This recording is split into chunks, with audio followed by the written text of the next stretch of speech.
Okay, we're ready to get started here. My name's Ron, I'm an alcoholic. I'd like to welcome you all here. Zach's going to come up here. He's going to chair this meeting. Please be mindful, we are not allowed to smoke anywhere on church property. That's the number one rule. Number two rule, we're not allowed past that caution tape on the side. The church purposely asked us not to go over there. They have it clean for their services on Sunday morning, so please be mindful of the place.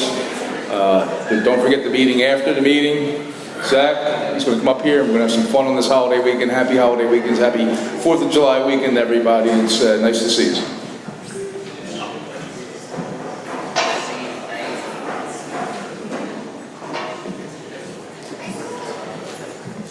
Good evening, everyone, and welcome to the Conscious Contact Speaker Group of Alcoholics Anonymous. My name's Zach, and I'm an alcoholic. This is a one-hour speaker meeting that meets every Saturday evening at St. Paul's Lutheran Church at 301 North Main Street at 8:30 p.m. in Doylestown, Pennsylvania. The purpose of this group is to provide a consistent message of hope and recovery through God reliance and service to others through the practice and teaching of the 12 steps. We record all speakers so that others may benefit from their message of recovery. If you wish not to be recorded, simply ask.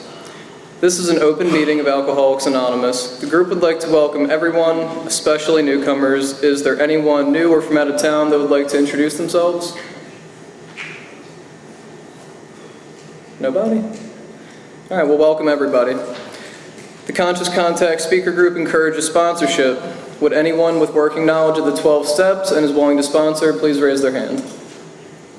Thank you, guys. Are there any announcements for the good of AA? Go ahead. Joe, alcoholic. Hey, Joe. The 11-step group of Allentown, Pennsylvania is having a camp out called the Current Water Chocolate Camp Out. There's flyers in the back. It's the weekend of the 11th, 12th, 13th of August at Tinicum Park in Bucks County. It's set up for the weekend of the Persean meteor shower, and there's a lot of other stuff you can do. So check out the flyer and catch me at the media if you're interested.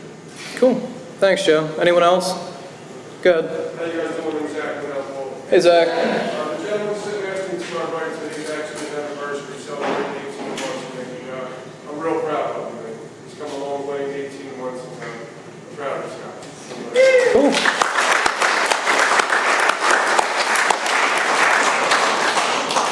All right, we have meeting lists and big books on easy terms. Please see me or any home group member after the meeting. If you cannot afford a big book, the Conscious Contact Speaker Group will give you one at no charge.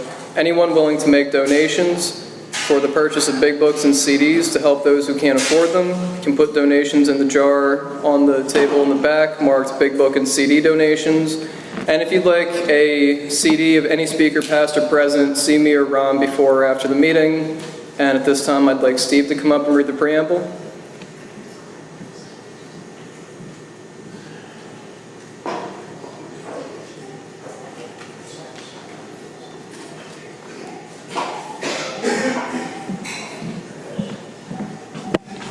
Good evening. My name is Steve, an alcoholic. Everybody. Alcoholics Anonymous is a fellowship of men and women who share their experience, strength, and hope with each other that they may solve their common problem and help others to recover from alcoholism. The only requirement for membership is a desire to stop drinking. There are no dues or fees for AA membership. We are self-supporting through our own contributions.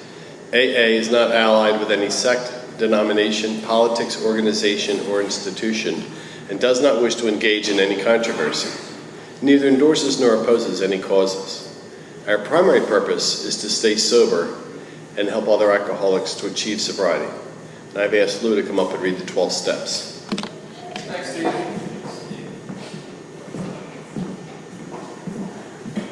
Where are the 12? There they are.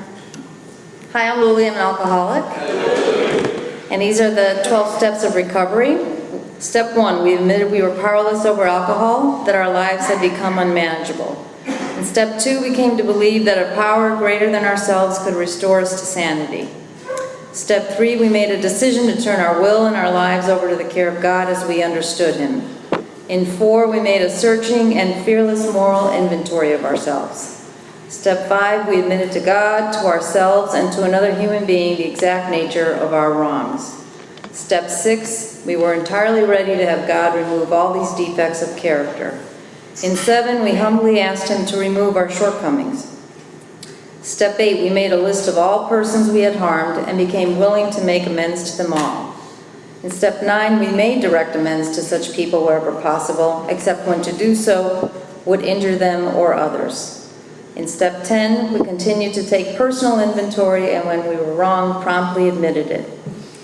Step 11, we sought through prayer and meditation to improve our conscious contact with God as we understood Him, praying only for knowledge of His will for us and the power to carry that out. And finally, in step 12, having had a spiritual awakening as the result of these steps, we tried to carry this message to alcoholics and to practice these principles in all our affairs. Thanks. You're welcome.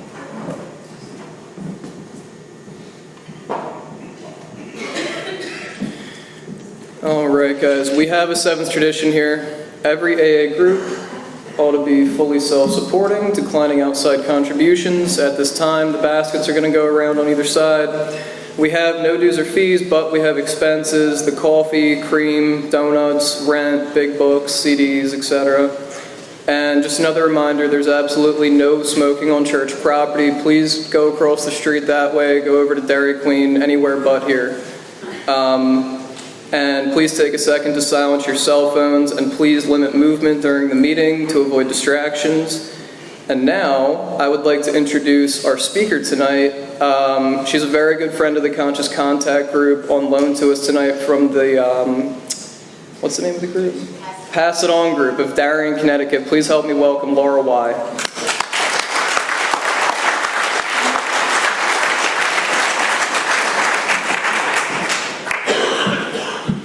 Good evening, group. My name is Laura, and I am an alcoholic. It's an honor and a privilege to be here, guys. Thanks so much for the lovely, warm welcome, and Ron for inviting me to come speak. I always laugh because when I was drinking, I told everybody way too much information about myself, and they never asked. I just kind of blurted a lot. And one thing that my sponsor was real quick to point out is that I needed to shut up a lot more. So today, when people come out and say, hey, we'd love to hear a little bit of, experience, strength, and hope, I always giggle a little bit. I'm like, that's fantastic. So anyway, there are 3 things that I need in my sobriety for me to really feel like I'm grounded in my day-to-day. And number 1 is an honest sobriety date. That's July 31st, 1998. Wasn't planning on getting sober on that day, but God picked it and I stuck with it.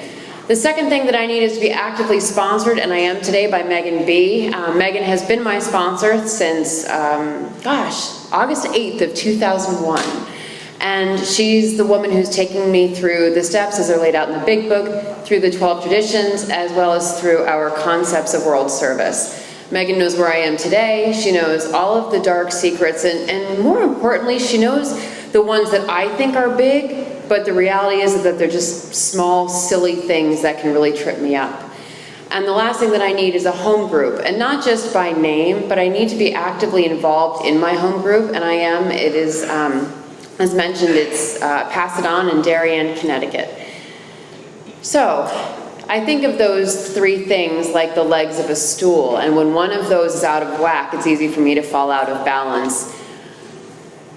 What I was like, what happened, and what I'm like today. I was thinking about it on my drive out here. I was driving alone, and I really crave that me time. I don't have a whole lot of it, so it just gave me pause to think about kind of how I was raised. I grew up in Connecticut, and I am the eldest of 3 children, and my parents are wildly in love.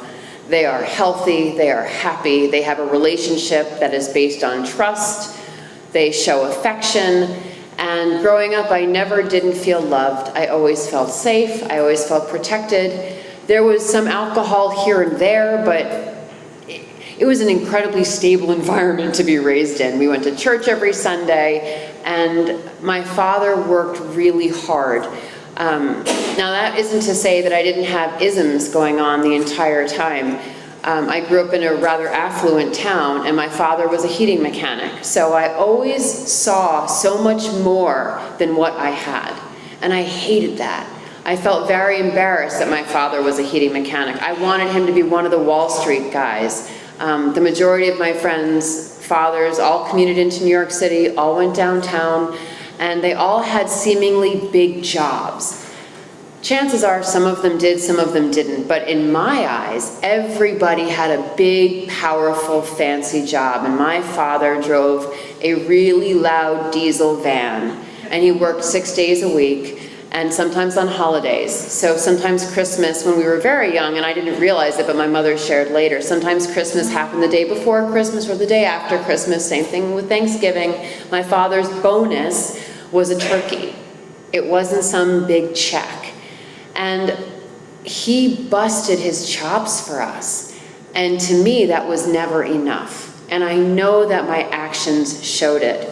My dad is part human, part saint. He doesn't quite walk on the ground. He is the kindest man. And it was funny, when I got sober and was married, my first marriage, and had a lot of challenges there. And I said to my dad, you know, I never see you and Mom argue. What's that all about? And he said to me, I love your mother so much, it's just not worth it.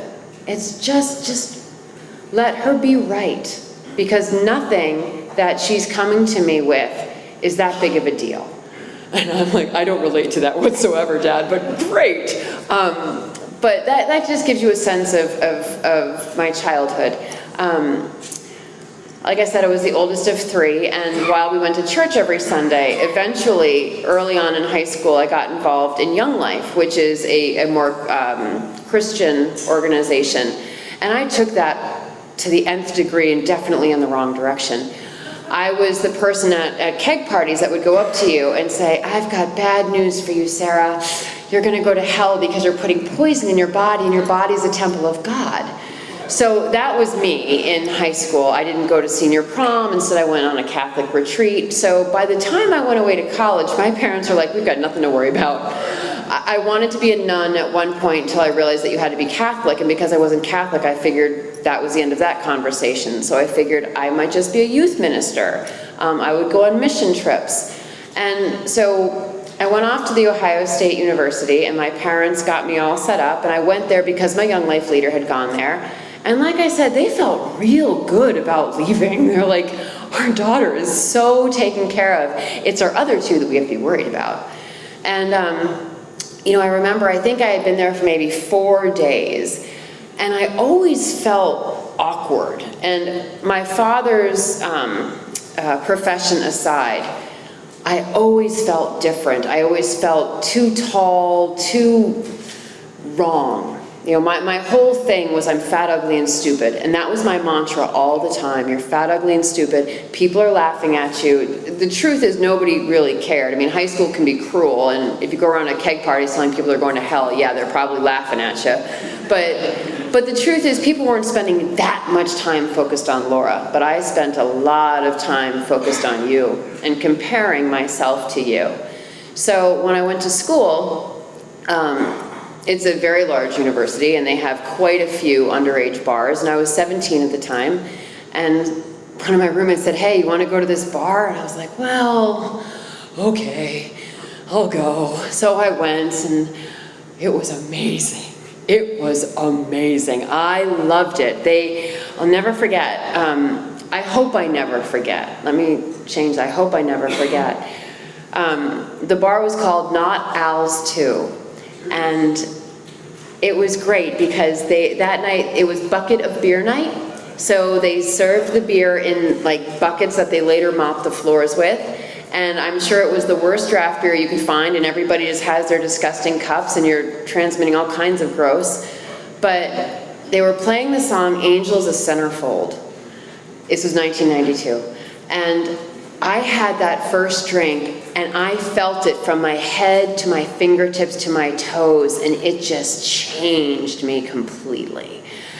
And oh, I was off. I blacked out that night, and I continued to black out just about every time that I drank. And guys, if you didn't black out, it doesn't mean that you're not an alcoholic. But if you did, chances are you're a bit like me. And I loved it. That gave me a pass to do anything. And the fun part, well, drinking was the fun part, but then the next morning or afternoon, whenever I got up, was the fun part of putting the story back together. There was no fear. I had no fear of what could have happened to me. I mean, I put myself in a whole lot of danger, come to find out. There were nights when I would wake up, God, one time I woke up in a basement, like there was an alligator tank. I was on some deflated, weird mattress, no idea where I was, no cell phones. And I just kind of left the after hours party and found my way home. And I was like, that was a funny instance. And that was how I rolled all the time. Everything was a, oops, my bad, won't happen again. Wasn't that funny? And my roommates helped me put the story back together, but after a couple of years of that, they're juniors in college and I'm still a freshman. And that's a little inconvenient because it's making me have to look at myself. In '94, my New Year's resolution, theirs was like, I'm gonna get better grades, I'm gonna lose 10 pounds. I'm like, I'm only gonna black out twice a week. And they're like, Laura, that's not normal. I'm like, of course it is. Like, I'm in college, I'm just a party girl. Like, that's just who I am. Because it's such a large school, they never took attendance. I remember my classes were anywhere from 200 to 500.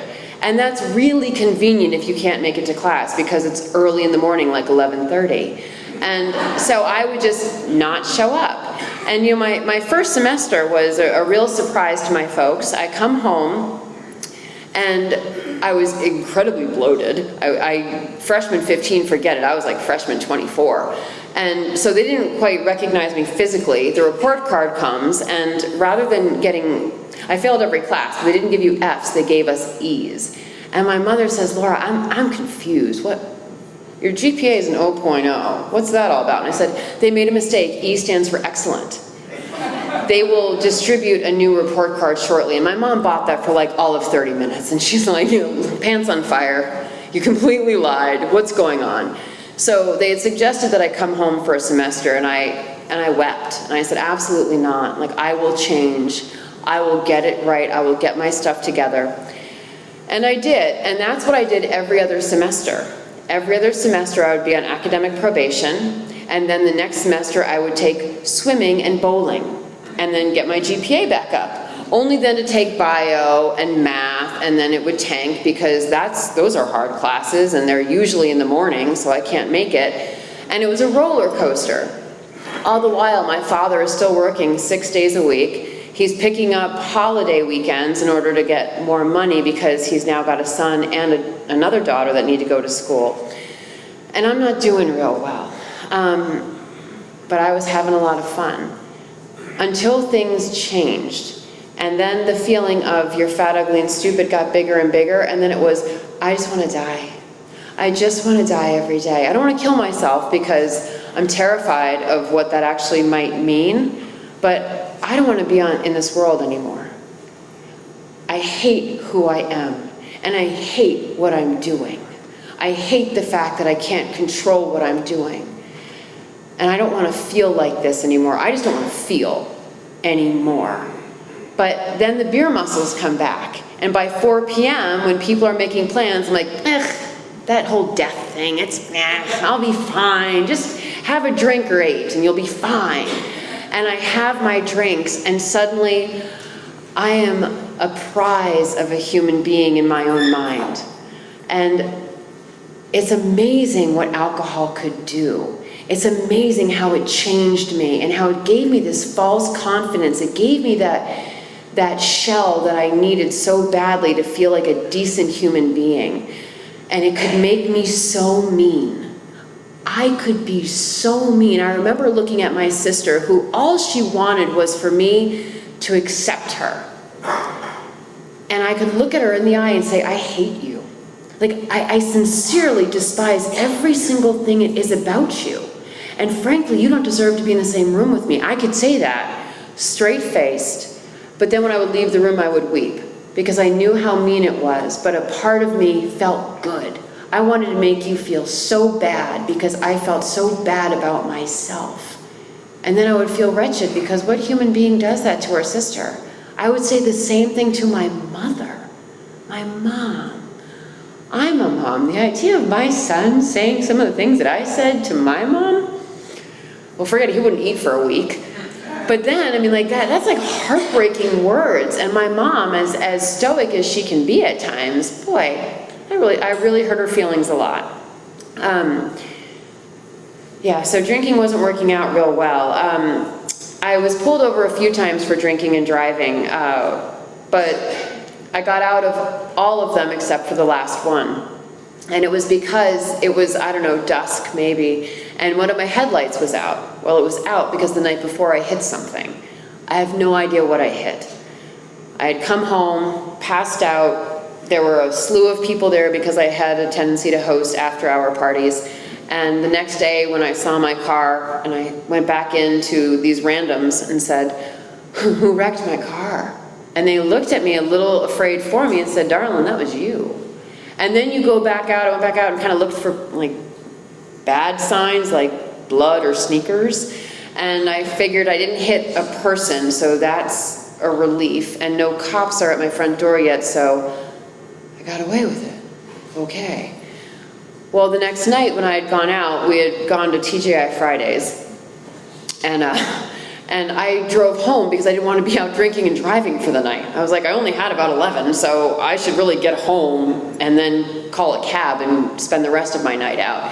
So the cop pulls me over for having a headlight out, but as soon as I opened up my mouth, he realized that there was a lot more going on. So to jail I went. And, you know, as much as I hated who I was, my ego was enormous. When they took my mugshot and I saw it, and I said, "Do we have a do-over? I don't look real good." And she's like, "Darling, you're in jail. That's a mugshot, not a headshot." And I'm like, "Oh, okay." And, you know, orange doesn't look good, and these flip-flops aren't comfortable, and I don't drink Tang. And again, they're like, "Honey, you're in jail. You're gonna have to get used to this and a whole lot more. Like, that toilet, there's no door. Enjoy." And I was mortified by the experience until I got to leave. And my parents had me stay for the weekend, which I thought was a pretty awful sentence, but come to find out there's a lot worse sentences out there.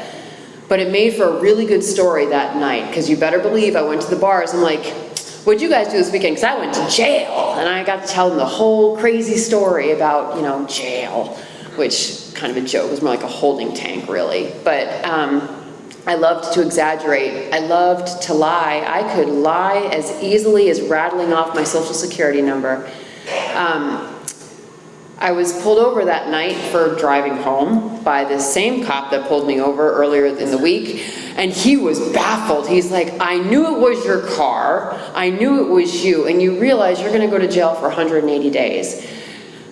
And I froze because I had no good explanation other than, "I'm busted." And I just lost it. And his partner said, "You're half a mile from home, walk home."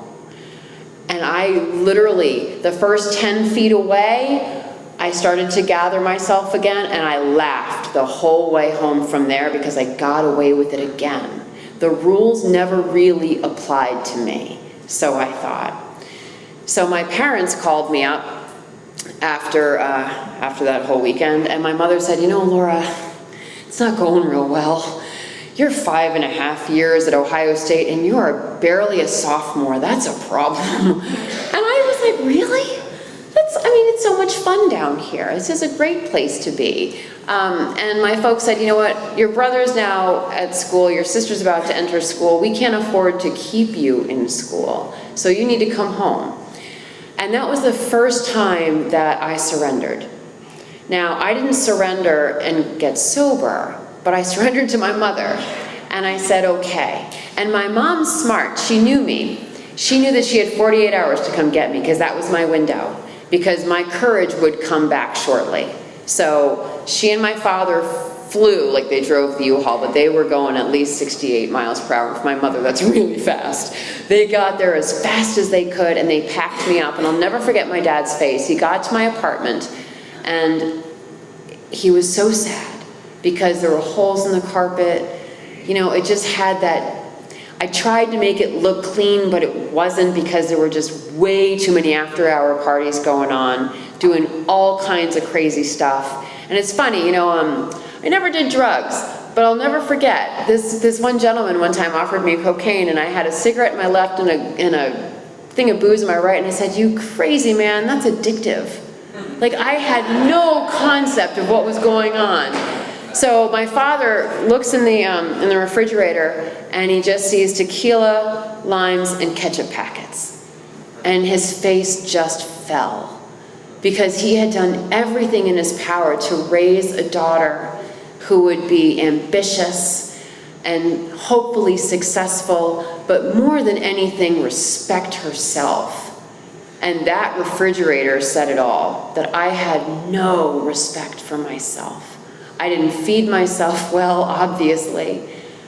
But what person has that as their only form of nutrition? Probably somebody who is doing the kind of things that dads don't want to think about when it comes to their daughters. So he just said, I've got to go take a walk. And I proceeded to say all kinds of terrible things about my dad to my mother, and home we went. When we got unpacked, my mother said, there are 3 things that you need to do in our home. Our home meaning my home and your father's home. You are a guest in our home. You need to go back to school, you need to get an internship, and what we say is law. And I thought that was adorable coming from my sweet little mother. So I went to school, I got an internship. I did not follow any of their rules. I was drunk all the time at the internship. I worked at a radio station, so that was tons of fun. I got to meet all kinds of local bands and drive the van drunk and get the other interns drunk and take my dad's credit card. I felt like Bill, who took Lois's money from her slender purse, because my dad carries a change purse, and I would take his credit card and I would go out and buy things, booze things. But I actually did well in school, and that was the first moment that mantra of fat, ugly, and stupid started to quiet down a little bit. And I was like, oh, I'm not stupid. I'm not brilliant, but maybe I'm not stupid. And it's almost like I was afraid to admit that I was worth something. In Connecticut, and I'm not sure how it is in Pennsylvania, but in Connecticut, if you get a DUI, you have to take this drinking and driving course. And it's, I don't know if it was 6 weeks, 8 weeks, I can't recall.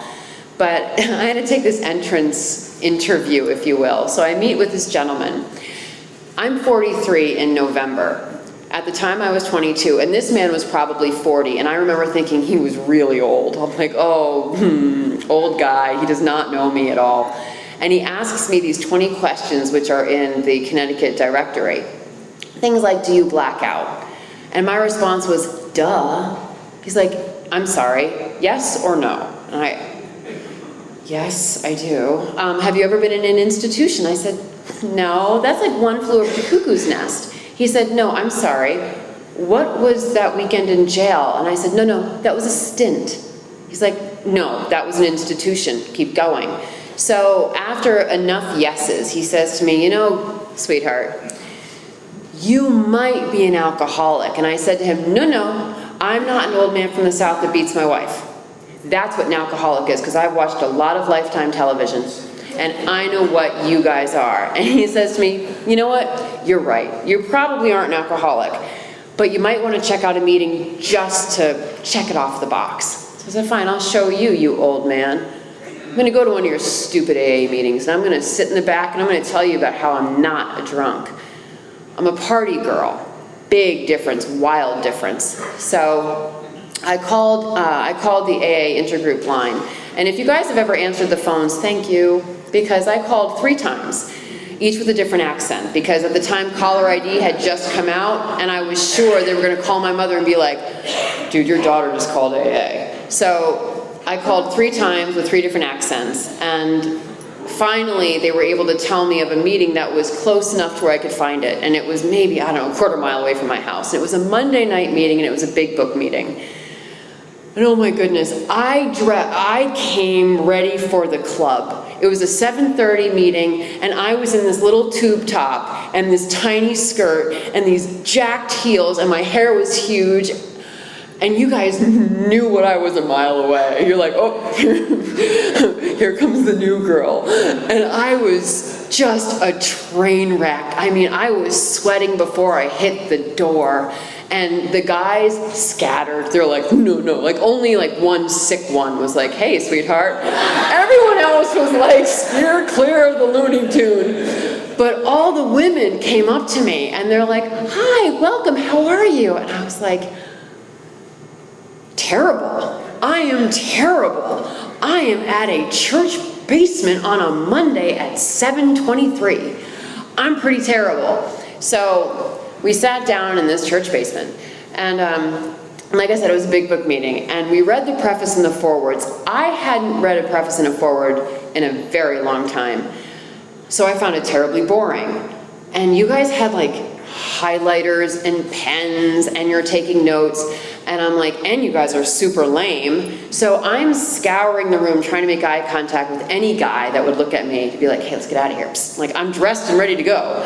And everyone's taking notes, and I'm like, this is weird. So during the break, when I first walked into the meeting, there were about, I don't know, the meeting was probably 25 to 30 people, and 6 of them were women between the ages of 17 and 26. And I remember thinking they're the chaperones. They're gonna make sure that all the rest of the drunks don't get into fights, they don't go off and do crazy things, nobody's drinking too much. They actually wound up being alcoholics. I'm like, and they were showered and they looked good. I'm like, who are these girls? So during the break, they were chatting with me. And, you know, they were all bubbly and happy, and they seemed to have their stuff together. I'm like, how? How? Because the only normal life that I know is drunk every day. Vanilla Stoli, Diet Coke, and a lime. That's nutrition. That's great. How do you do this? And they, you know, after the meeting, they did something that has always stuck with me and has become a practice of mine, is they didn't say, "Here's my number, call me." They said, "Here's our number. What are you doing tomorrow night?" And I was like, I live in my parents' basement. I got Dawson's Creek. That's about it. And they're like, "Great, we know this great meeting tomorrow night. It's at such and such a church." And one girl knew, I mean, well, obviously by the way I was dressed, she's like, "And there's a lot of boys there." I'm like, I'm in. So we meet up the next day and we go to this meeting, and it was awesome because you could smoke. And I was chain smoking in the meeting the whole time, and I wasn't paying attention whatsoever except for the fact that there were a lot of boys there. But it didn't matter, because I was surrounded. I didn't even think about it at the time, but I had girls on both sides of me who were doing the deal. And they weren't, you know, they weren't wagging their finger at me. They just let me smoke and let me shake and let me just be a mess. And after the meeting, they're like, "What are you doing tomorrow night?"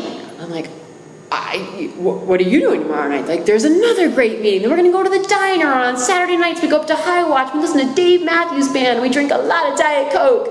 And I'm like, "You guys are so cool. I want to be a part of your band." I mean, they were the biggest relief to me, because I had nothing. I had nothing. And the only people that wanted to spend time with me towards the end when I was drinking, they're good human beings. I can't judge them. They're good people. But I wasn't doing good things around them. And I wasn't being my best self. Far from it. And these women, they seemed to like me. Now, the truth is, I think some of them like me. Some of them were like, "My sponsor's making me do this." But that's fine, because I didn't know. They just picked me up every day and took me to another meeting. And then we would go to the diner. And that's where I learned a lot about drugs, I'll tell you. But I had so much fun, and I was okay to be an absolute mess. And through all of this, I started talking about sponsorship and steps and coffee commitments. And I was like, "A sponsor? Like Budweiser does that for the Super Bowl. What's a sponsor?" And they started talking, like they started to infuse sobriety into my own vocabulary, and it was attractive. And that's key. They were like Ebby. They were fresh-skinned and glowing. One of them was like, "You might want to shower more." I'm like, that's a great idea. Sure, I can. He said, "You might want to get dressed a little more, and you might want to keep your hands to yourself, and they'll stop touching you." That's a good idea. Okay, I'll try that. You know, they introduced like the fact that menus have food. I would always just flip to the back where the booze was. I'm like, there's food here. That's great.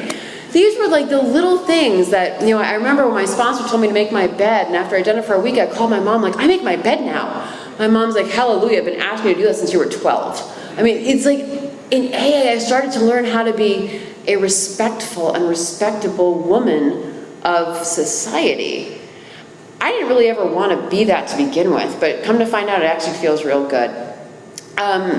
I was sober for 3 years, and my sponsor took me through the steps as she had received them, and I was comfortable and I felt good until I dated a fellow who broke my heart. And you know that heartbreak when you go to bed crying and you wake up crying? It was that. Like, my heart broke. He's my husband now, which is kind of cool, but at the time, he broke it really bad. So my solution was lose 10 pounds and go to South Beach for like a great week away with my best friend in sobriety, where I happened to meet a guy who happened to live in Chicago, and I'm like, great, I'm gonna move to Chicago. By then, I had graduated from college, and I had some kind of an idea as to what I wanted to be when I grew up, and my sponsor had to remind me, you are a grown-up. I'm like, okay. So I decided to move to Chicago, like in 3 weeks. And my sponsor's like, that's probably not a good idea. And I'm like, no, I can't be within the same tri-state area of Peter whatsoever. So Chicago's a great idea, so bye-bye. So we packed up a U-Haul, and somewhere within like the Allegheny area of Pennsylvania on our way to Chicago, we started talking about religion and politics, and I find out he and I are very different. I'm like, this is a big, I don't really like you as a human being. But we still went to Chicago, and he set me up in my apartment, and we broke up like 2 weeks later. But what AA taught me was that you gotta get in it quick, and I did. And I was suddenly surrounded by some of the most amazing women I have ever met, ever. The group that I started in Connecticut is called the Chicago Group for a reason. I loved what I got in Chicago. Chicago changed my sobriety. I remember I was at a meeting, and Megan, my now sponsor, was a speaker, and she's beautiful. She's beautiful, and she's eloquent, and she's funny, and I hated her. I was like, ugh, she's everything I want to be, so I don't like her at all. I was so green. And there's a custom in some of the meetings that after the meeting, you go up and you thank the speaker. And I said to my friend Bridget, no way. No, I'm not going to thank her. She's gross. And I did anyway, and I didn't make eye contact. Yeah, thanks for coming, bye-bye. And then, a month later, now meanwhile, I'm sponsored by another woman, but a month later, I see Megan at another conference, and she's speaking, and she was even better than she was the first time, and I'm that much more grossed out, and I thank her anyway. But the funny thing is, a little while later, something had happened in my life, and I didn't quite know how to handle it. And for whatever reason, I was just struggling with the sponsor that I had, and it's not on her, it's completely on me. But I remember I called my girlfriend George, and I said, Lady George, you know that Megan woman from the South Side? She's like, Megan Burns, I love her, I've got her phone number. I'm like, of course you do, great. And I called Megan, and I said, hey Megan, this is Laura, and I started to describe who I was, and she's like, oh, I remember you. Great, you also have a memory. So I started chatting with Megan every day, and I fell in love with her. Megan is the first woman that I truly fell in love with. Megan has more grace and integrity in her pinky than I have in my entire body. She has everything that I want. And she's got a great kitchen, she's got a great house, blah, blah. She's got all the outside nice stuff. But what she's got that I continue to want is a sound, quiet mind. And she has solutions for when things are challenging. And it's about pausing, taking a minute, being humble to say I was wrong. She's quiet. She's an outgoing extrovert for sure, but she's quiet, and I watch her allow other people to shine. One of my sisters in sobriety was hit by a cab riding her bike, and she's been in a coma, and she's slowly starting to make progress in coming out of it. Megan visits her despite her incredibly busy life with so many sponsees, and she's this assistant principal, and she has kids and a husband. She goes and visits Laura at least once a week, and she provides updates on Facebook to us. I was like, well, shoot. Like, there goes my excuse for being too busy to do anything. That's amazing. Megan took me through the steps as they're laid out in the big book, and that's when my life changed. She and I, when I asked her to be my sponsor, she asked me 2 questions. The one that I had heard before is, are you willing to go to any lengths? Yes. That really paints you in a corner, because as soon as I say no to something, she's like, yeah, last time I recall you said you were willing to go to any lengths, so why don't you call me back when you're back in that spot? Click. So she asked me that question, then she also asked if I'm an alcoholic, which I thought was a ridiculous question, until I realized that she can only help an alcoholic. If I say, no, I'm not an alcoholic, she's like, okay, then you might want to try something else. But if you're an alcoholic like me, then we have something we can do together. And we would meet once a week where it was convenient to her. And she and I would read the big book. She would literally read to me, and I would be there with my highlighter and my pen, and I would take notes. And she would say things like, when something's italicized, it's pretty important. So you might want to underline it. You might want to take down some notes. And as we went through the steps that way, I came to realize that as profound as her statements can be, they're actually not unique. They all come right out of the book. When I have a challenge or a problem or a question, she responds not, it's my opinion that, I think you should. It's usually based on my experience. Or, our solution says this. Let's go back to the text. It's never about what she thinks. It's always about what her experience has been and what those who came before us have done. And that takes the personal out of it, and it's literally about simply the objective. And that was huge, because how do you resent somebody when they're not spewing their opinion? They're simply providing me the facts. They're giving me the truth because it's in black and white. We went through the steps, and it was interesting. When we got to the 3rd step, and we read pages 60 through 63, and she had me change all of the we's to I's, and then to read it out loud. And that was more profound than my first 4th step. My first 4th step wasn't out of the big book. It was a little different, and it was fine, but different. When I had to say things, selfishness, self-centeredness, that I think is the root of all my troubles. To call myself selfish was painful. It was like poking myself in the eye. I don't want to admit that in the least. But come to find out, I am those things. We then went into the bathroom at Starbucks and held hands and read the 3rd step prayer together. And that was cool. But I remember, she's on her knees, holding my hands, and her eyes are closed, and she's saying her prayer, and I've got like one eye open staring at her. I'm like, is she really doing this? Wow, she's really doing this. She's a spiritual giant.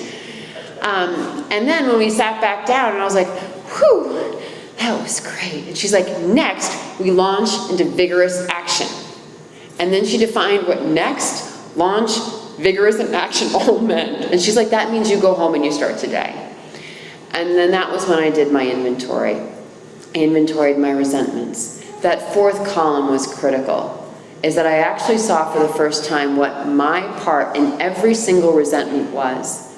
And there were moments where I would get stuck. For example, I would say, this person, I don't know, give her the situation, this person sincerely harmed me, and I swear to you, Megan, I did not harm this person.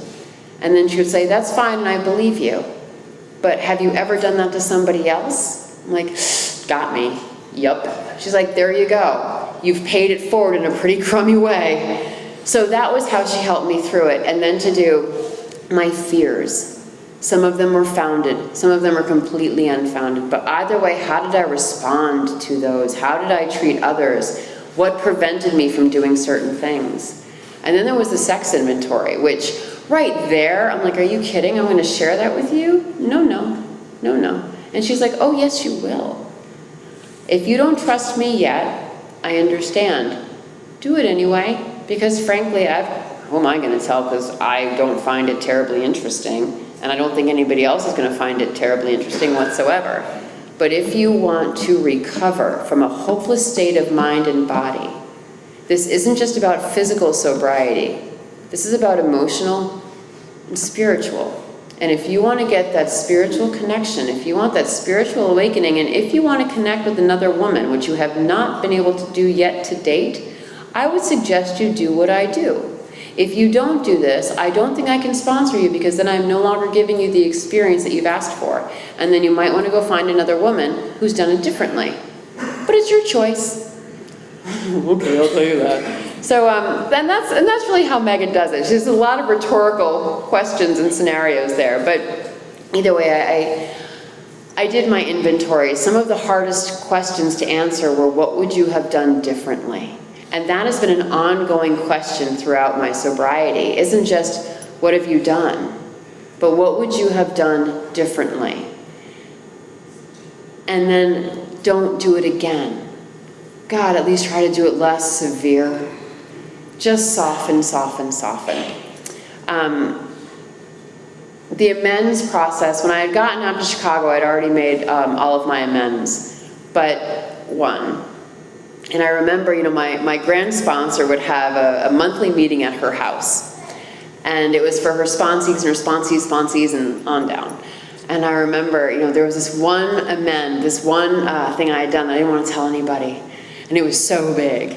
I had stolen money from my home group when I had 90 days, 120 days, and I stole it by, they passed the basket and they had asked me to hold the money and then to give it to the treasurer the next week.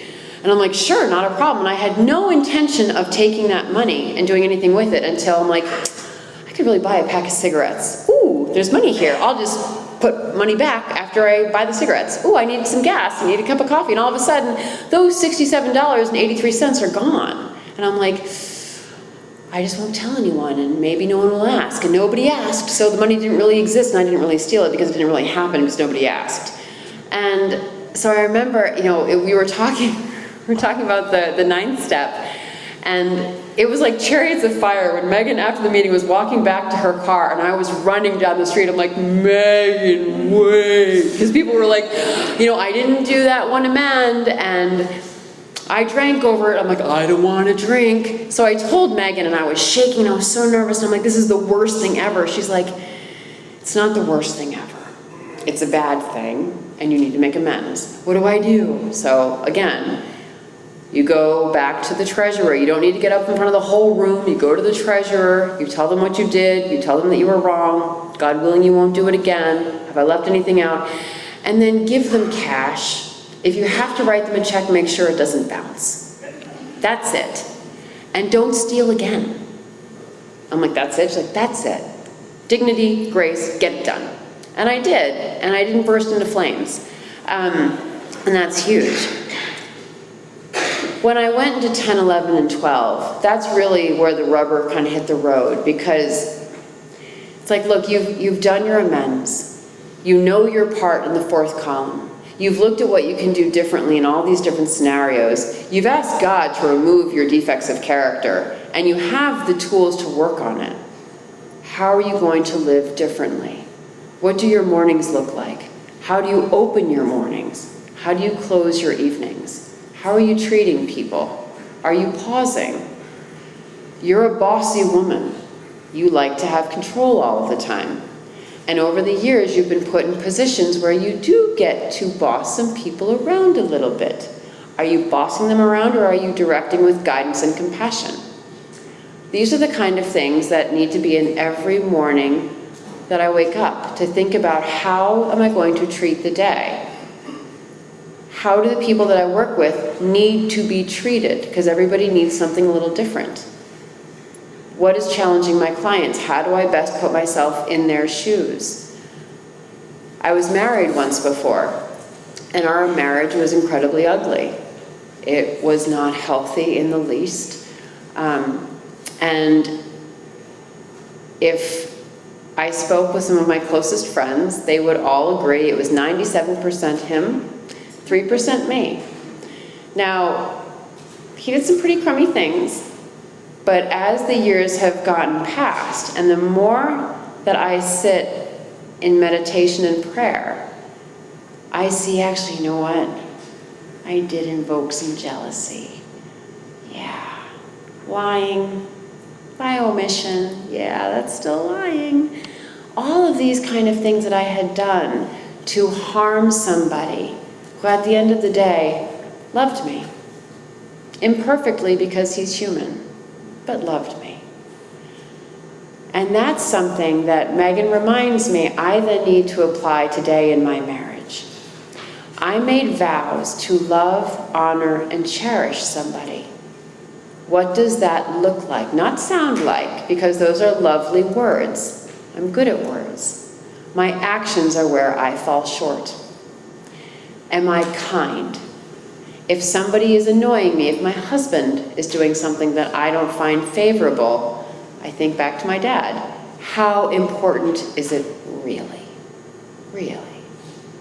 Is it better to help my husband feel supported, loved, special to me, in a way that no other person could make him feel? Absolutely. That's far more important than reminding him which way the dishes need to go when they go in the dishwasher. She reminds me, aren't you lucky that he knows where that is? Yes, I absolutely am. You are right. There are things that he does for me that I take for granted and that I need to be reminded. He does things to make me feel special and loved.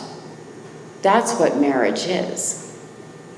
Sponsees, that's where I first learned what marriage can be in a really strange way, is that was my first opportunity to love someone despite how they respond.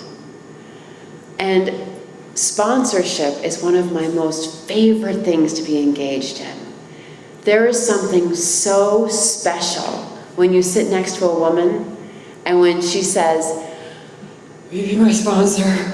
And you're kind of looking intimidated or, just at their wit's end or enthusiastic, that few and far between, but that's great. And it's like, absolutely.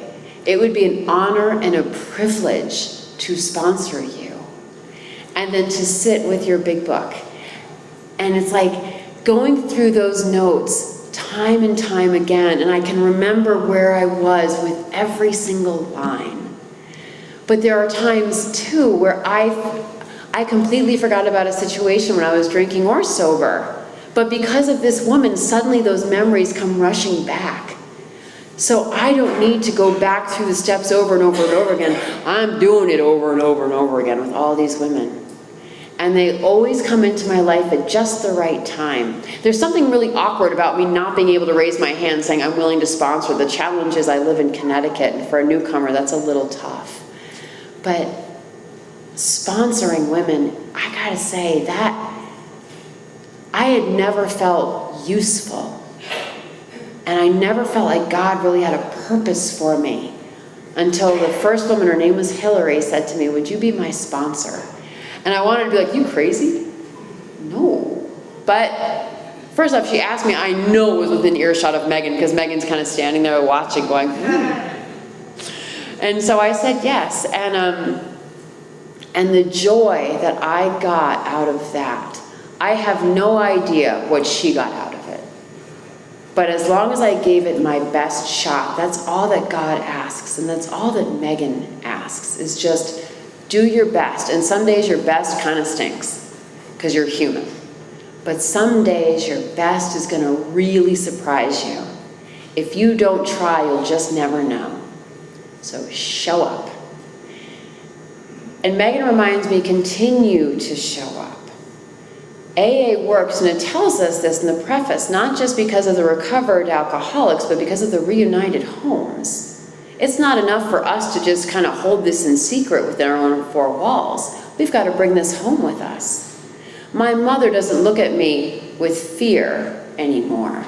She wasn't afraid that it was going to clock her, but you never really knew with Laura what you were going to get, because boy, does my anger like that. I could go off pretty fast, and the things I would say, like I said in the beginning, I could tell you, I hate your guts, and I could look you right in the eye and not flinch. There are moments when I still feel that way, not hate, but strongly dislike. But I don't say them, and I try not to say them on social media. I keep those things not simmering, but I do something with how I feel. And then they start to slowly subside. I hear things like my parents say, "I'm proud of you." And that feels really good, because I did a lot of things that aren't worthy of any kind of praise. It's funny, when I made amends to my sister, I made amends to everybody. When I made amends to my sister, I said, "Have I left anything out?" She's like, "You're darn right you did." And she gave me a whole list, and she continues to tell me where I fall short as a sister. I have a tendency to interrupt her a lot. She is a far quieter person. She's very thoughtful, and she's very sensitive. I'm sensitive, but in a different way. So when I give her a cockeyed look, she takes that very much to heart, and it's hard for her to then have the courage to explain herself because she feels that I've judged her very harshly. And she's probably right. These are the things she in a great way, forces me to work on being a better sister because she calls me out on it. She says the things that I think is probably pretty hard to say, but she does it. And it's because she's invested in our relationship. And that's huge. Somebody who I treated so poorly still wants a relationship with me. That's awesome.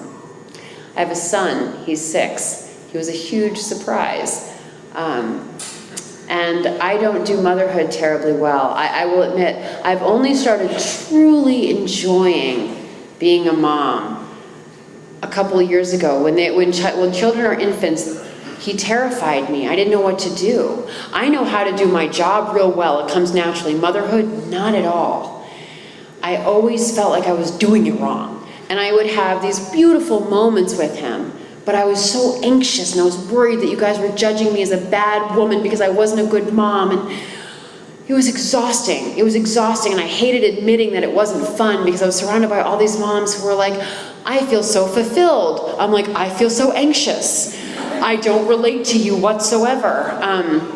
And I was so afraid of doing it wrong. And it helps that now he talks and walks, and that's made life a lot easier. But I've also started to be like, you know what, actually just be yourself, and maybe you are a good mom.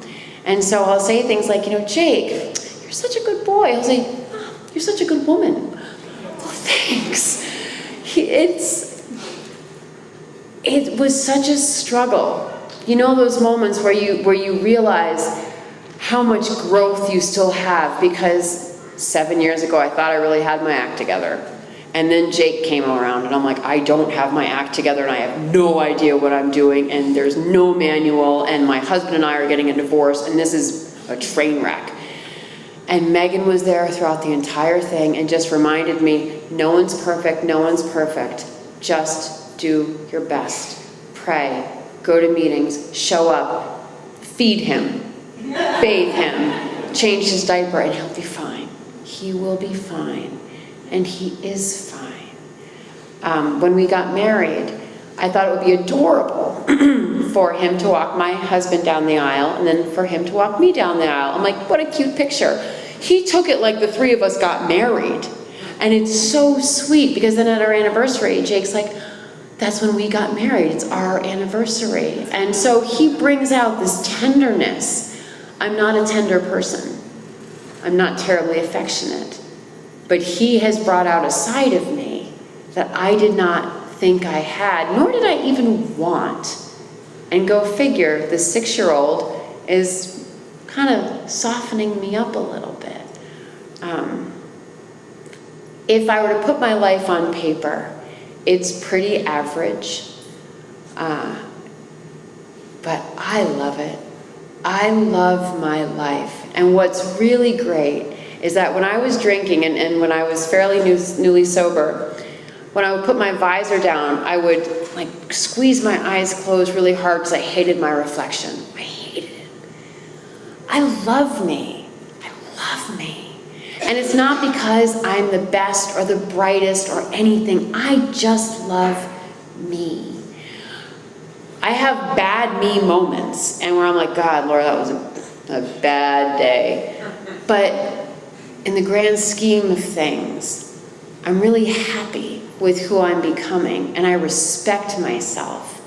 And I think I treat myself the way God wants me to treat myself. And when somebody says, a lady I've become, I believe them. And that's huge.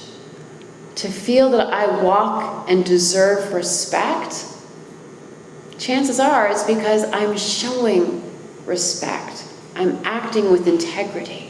My husband never wonders where I am. I am so blessed and I feel so fortunate. And it's only because when the women on my first night of sobriety said, "What you doing tomorrow night?" I had ever so small of an open mind. And I said, "Nothing. What you got?" That was so hard to say, to actually admit that I might need a little bit of help. But I did. And I've stayed. In the good and the bad and the random, I've stayed. And I am just blessed beyond belief. Ron, thanks again for inviting me. It's really lovely to be here. Thanks, everyone.